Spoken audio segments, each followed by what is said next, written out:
Baik, terima kasih. Anda masih bersama kami dan Saku yang mengangkat tema tentang kekerasan dalam dunia pendidikan. Insya Allah pertanyaan-pertanyaan yang akan diwakilkan oleh Bapak dan Ibu ini akan mewakili pertanyaan pemirsa yang ada di rumah yang tentu saja kita menghadapi masalah yang sama.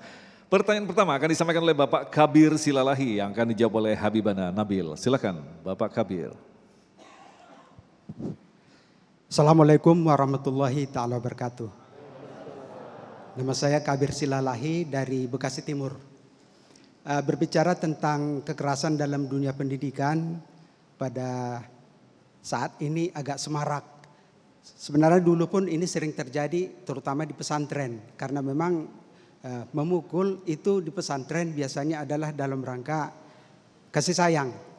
Tapi dengan menghajar dan mengajar tentu berbeda. Lalu dengan alasan untuk memberi pelajaran atau efek jerah, sering timbul kekerasan bagi si anak atau di dunia pendidikan. Yang menjadi pertanyaan kami, kira-kira langkah-langkah atau cara apa kira-kira yang efektif untuk menghindarkan agar tidak terjadi lagi kekerasan dalam dunia pendidikan khususnya di pesantren. Terima kasih. Assalamualaikum warahmatullahi wabarakatuh. Ini pertanyaan menarik sekali, Bib. Emphasize-nya di menghajar dan mengajar, Bib ini. Silakan, Habibana. Izin Said Kutub, Masya Allah. Baik, para pemirsa yang dimuliakan Allah Subhanahu Wa Taala, khususnya tadi Pak Sabir ya, Masya Allah Silalahi yang bertanya dan juga para pemirsa dimanapun termasuk di rumah. Pertama adalah kita perlu memahami dulu ini sebenarnya kejadian itu mungkin bukan hanya di pesantren aja ya, mungkin juga di dunia pendidikan yang muslim maupun non muslim pun terjadi. Cuman ini memang yang akhir-akhir ini marak di pesantren. Jadi saya ingin menyampaikan dulu begini, bahwa kita semua perlu sepakat bahwa Nabi kita Sallallahu Alaihi Wasallam itu mengajar memulai dengan kasih sayang bukan dengan kekerasan. Dalam hadis yang diriwayatkan oleh Imam Bukhari dan Muslim dalam sahih keduanya dikatakan dari Sayyidina Anas bin Malik radhiyallahu an wa ardah. Sayyidina Anas ini seorang anak, Bapak Ibu sekalian, ya, dan dia bekerja di rumahnya Nabi Muhammad sallallahu alaihi wasallam sehingga disebut khadim Rasulullah sallallahu alaihi wasallam, pembantunya Nabi Muhammad sallallahu alaihi wasallam. Saya ingin tanya ibu-ibu, bapak-bapak, kalau sama pembantu itu biasanya gimana kita? Suka dimarah nggak, Bu? Ngaku. Suka. Baik. Jadi ini kita belajar dari Sayyidina Muhammad SAW. Jangankan sama anak didiknya, sama pembantunya. Kata Sayyidina Anas bin Malik, saya ini bekerja membantu Nabi Muhammad sallallahu alaihi wasallam selama 10 tahun. Dalam riwayat lain dikatakan 20 tahun. Tidak pernah sekalipun beliau memarahi saya. Allahumma salli ala Sayyidina Muhammad. Kita berapa kali marahin pembantu, Bu? Nah, jadi kalau kita bercontoh meneladani Nabi Muhammad sallallahu alaihi wasallam, itu beliau tidak pernah memarahi bahkan sampai pembantunya, apalagi muridnya, apalagi temannya, apalagi orang-orang lain gitu ya. Rasul itu dikatakan oleh Sayyidatina Aisyah radhiyallahu anha wa ardaha. Kata Sayyidatina Aisyah, kalau Rasul itu marah, dia diam, kami hanya melihat ada urat di sini. Di antara dua matanya itu uratnya itu merah keluar. Tapi beliau tidak mengucapkan satu patah kata pun. Nah, jadi istrinya mengetahui beliau lagi marah dari itu. Beliau diam. Ya. Nah, kalau suami kita gimana, Bu, kalau marah?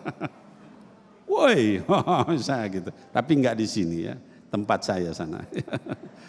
Jadi Bapak Ibu sekalian, mari kita kembali kepada sunnah Nabi Muhammad sallallahu alaihi wasallam.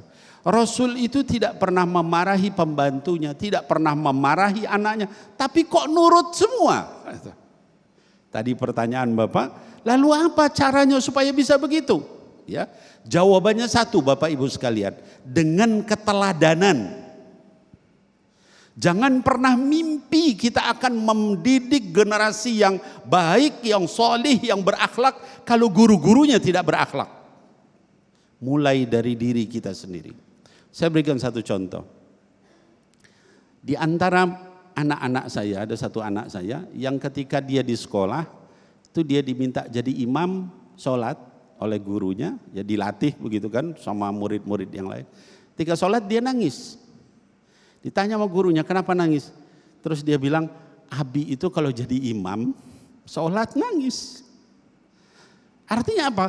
Jangan pernah mimpi anak kita khusyuk sholat. Kalau kita sendiri tidak memberikan contoh khusyuk. Anak itu seperti kertas putih Bapak Ibu sekalian. Ya. Gurunya ngerokok, gurunya misalnya pacaran, kira-kira anaknya kayak apa? Guru kencing berdiri, murid kencing berlari.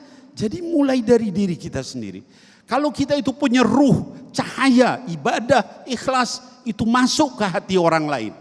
Ya. Dan itu berpengaruh, muathar, masuk ke dalam hati orang, lalu dia mendengarkan dengan baik. Ada satu anak saya yang lain, dia pesantren.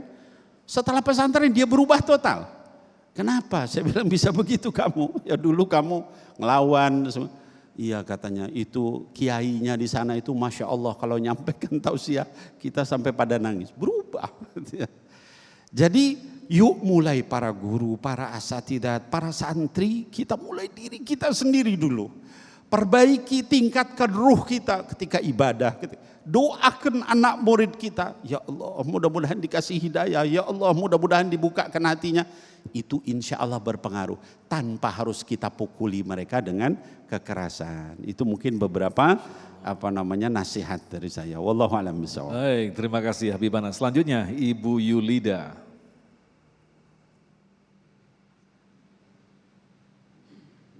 Bismillahirrahmanirrahim. Assalamualaikum warahmatullahi wabarakatuh. Saya Ibu Yulida dari Majelis Taklim Khairun Nisa. Sebenarnya pertanyaan saya yang tadi Bapak tanyakan itu. Jadi saya mendadak ini Pak, mohon dimaklumi. Yaitu tadi tentang pendidikan.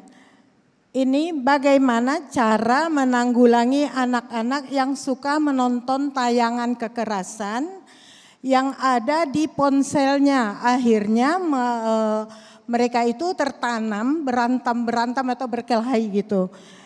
Itu yang pertama. Terus yang kedua, bagaimana upaya para ulama dan pendidiklah yang nyata gitu, yang bisa merubah. Walaupun pelan-pelan gitu, anak-anak sekarang ini sangat sulit sekali Pak, karena pengaruh global itu. Itu saja mungkin, terima kasih. Wassalamualaikum warahmatullahi wabarakatuh. Waalaikumsalam warahmatullahi wabarakatuh. Silakan Ustaz Said Putu. Baik Bunda, izin Habibana. Jadi dalam mendidik anak, yang paling bertanggung jawab adalah orang tuanya. Dalam keluarga yang paling tanggung jawab dunia akhirat suami, kepala rumah tangga.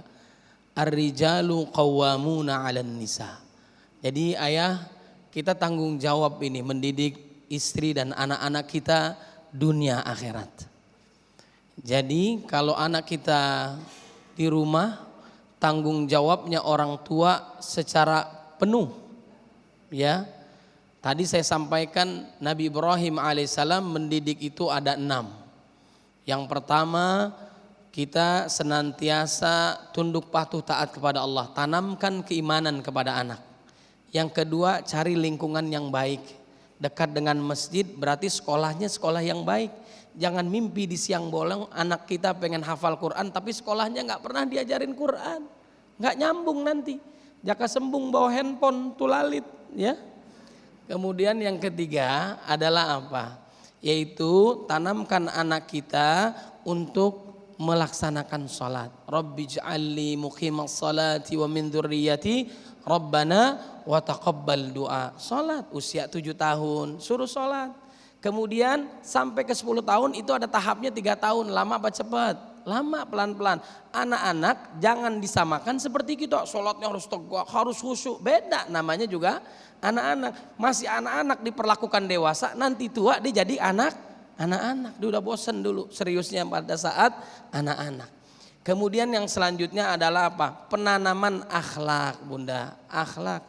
Sebagaimana tadi di dalam surat Ibrahim ayat 37, Rabbana inni askantu min dzurriyyati biwadin ghairi dzi zar'in inda baitikal muharram. Rabbana liqimus shalah faj'al afidatan minan nasi tahwi ilaihim farzuqhum minats tsamarat. Jadi Allah Subhanahu wa taala mengajarkan kita nih melalui keluarganya Nabi Ibrahim alaihissalam penanaman akhlak, orang lain senang kepada dia. Karena akhlaknya mulia, diajarkan oleh siapa? Orang tuanya yang pertama kali. Anak ini ngomong kasar sekali, dari mana sih? Oh, nggak usah jauh-jauh, orang tuanya. Kalau kita kan giliran apa? Ini anak pintar banget, siapa sih bapak ibunya? Betul nggak ayah bunda? Ini anak mohon maaf ini bodoh, siapa sih ini gurunya nih? Giliran anaknya bermasalah gurunya dipanggil. Padahal jasanya gedean gurunya, bener nggak? Kita berapa lama sih di rumah? 2-3 jam juga udah capek, ya kan? Ini jasa guru-guru kita, guru-guru anak-anak kita. Kemudian selain akhlak, penanaman apa lagi? Yaitu baru kita berdoa kepada Allah agar dia mendapatkan rezeki kesuksesan dunia dan akhirat. Kemudian doa agar anak kita menjadi anak yang soleh, taat kepada kedua orang tuanya. Itulah konsep Nabi Ibrahim alaihissalam mendidik keluarganya. Jadi kita pengen soleh, anak kita orang tuanya soleh. Cari pendidikan yang bagus, lingkungan yang baik. Kemudian kita harus ada aturan ayah bunda. Maunya anak deh, jangan, kita tanggung jawab. Handphone belum pada saatnya gadget, kita yang tahan, kita yang kendalikan. Ini nggak tanggung jawab. Jangan dirusak anak kita dengan gadget, bener nggak? Kita ngajarin capek, dia dapat informasi sekarang dari mana? Dari mana aja, nggak tanggung jawab itu. Yang memberikan informasi dan sebagainya. Yang salah adalah orang tuanya. Saat dia sudah anak-anak, saat dia anak-anak kita harus berjuang terus-terusan untuk mendidik anak-anak kita, insya Allah menjadi anak yang qurrata a'yun. Secara singkat tadi, bagaimana peran daripada ulama untuk mengatasi masalah ini? Baik, jadi dari ulama sebagaimana gurunda kita Habibana menjelaskan, kita harus menjadi teladan. Yang memberikan pencerahan yang terbaik. Cara Nabi, cara Quran sunnah, lemah lembut bagaimana? Gak mesti keras. Gak mesti galak, masuk pesantren itu ibarat contohnya ini bengkel. Orang yang bermasak keluar jadi bagus, emang bengkel. Pesantren bukan bengkel, betul gak? Harapan kita agar anak kita menjadi anak yang soleh. Cari tempat sekolah pesantren yang baik, yang bagus, yang memuliakan anak kita, yang dengan akhlak mulia. Jadi ayah bunda ulama yang soleh, yang garis lurus bahasa sekarang. Itu jangankan bicara akhirat, bicara dunia saja. Qawlan ma'rufa, qawlan layyina, qawlan baligha, qawlan sadida, qawlan ma'rufa, qawlan karima. Kata-katanya itu berbobot sehingga menyebabkan kita ingat Allah Subhanahu wa taala. Makanya sosok orang tua, guru yang saleh selalu ingat, tanam di dalam dadanya. Bagaimana Nabi Yusuf alaihissalam saat digoda oleh wanita, diingat Allah, kemudian sosok orang tuanya yang saleh. Baik, terima kasih Ustaz, dan insya Allah kita akan lanjutkan lagi untuk menjawab pertanyaan Anda. Tetaplah bersama kami dan Minusaku yang dipersembahkan oleh Sarung Wadimor, tentu sarung kita.